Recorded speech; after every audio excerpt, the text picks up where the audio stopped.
Okay, Barnes. You're going to hold the fort, mate. And here we are at Jewel Cave. Jewel Cave. Here we are at Jewel Cave. Hey, Barnes. You're going to hold the fort, aren't you, mate? You're going to hold the fort while I'm in there having a look around, because dogs aren't allowed to come in, unfortunately. Prejudiced, isn't it, mate? It's hardly fair, is it? Yeah, it's not fair at all. No. Yeah, you agree, I know. You do have an opinion on some things, don't you, mate? Yeah. You're still puffing from your run. Need to have a rest. Okay, I'm off.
Welcome to the first stop, folks.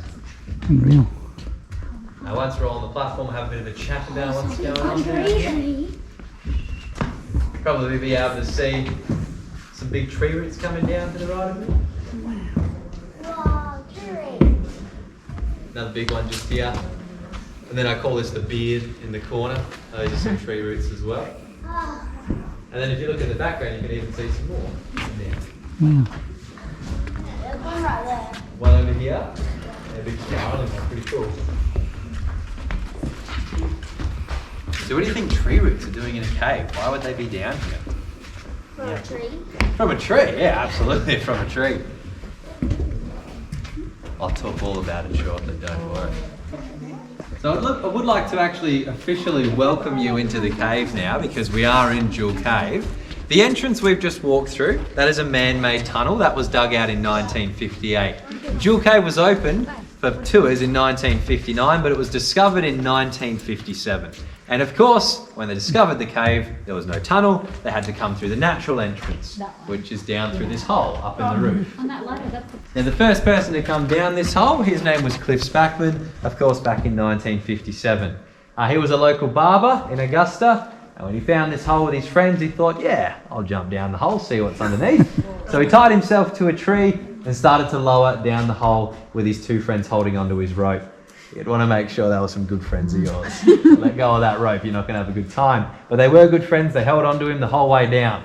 The only problem was, once he popped out the bottom of this hole, he ran out of rope. He couldn't get to the floor, he was just dangling in the air.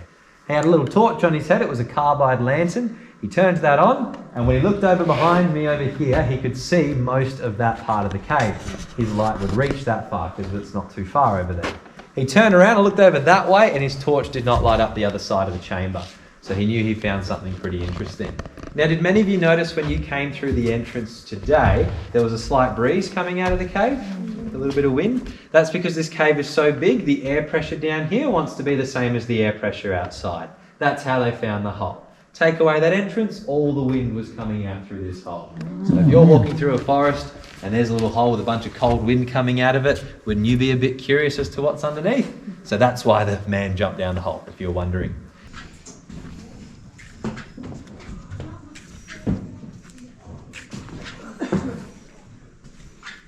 Stalactite a long time ago. So we believe the deepest the water's ever been was about 8 metres above the cave floor. So it's been really, really deep. Once again, a long, long time ago. Currently, it's now. Otherwise, you'll be too late. Ready? You got 3, 2, 1. It's gone. Now, just before we make our way to the next chamber, it was stalagmictite by a 5-year-old. They gave me that. It's not very exciting now that you gave me those answers. It's called a column. Yeah.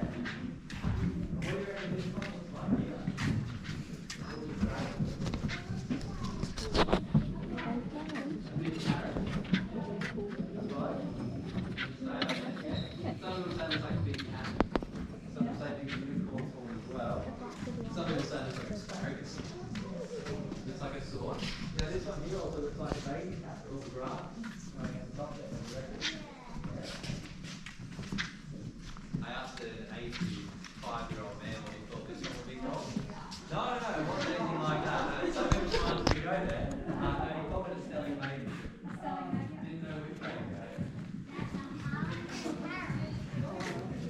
Yes, no, we didn't get that answer from you,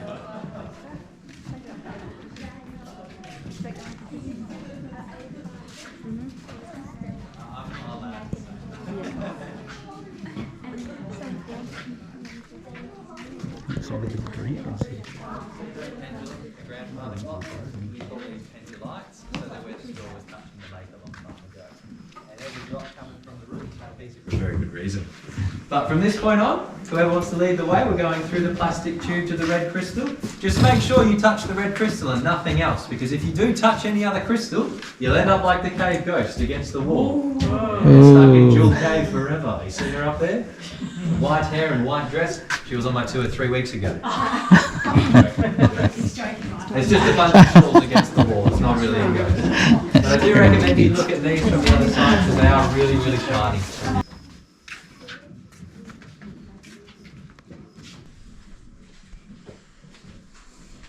That's beautiful. But you will notice that there are blemishes, brown and black markings across the whole thing. Anywhere that does not light up completely clear is a result of us touching it. It's the oils in our skin. Because we're very grubby creatures, humans. Now we actually wipe this one down, but it doesn't stop what's happened in the past.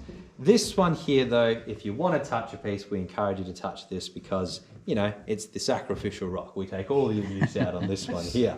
If I come back over to this crystal, and once again I'll trade places with you, I'm not allowed to touch this one, but if I shine my torch through it, you will see it does look a lot nicer. You don't have all those brown and black markings going through the crystal, and it does light up completely clear.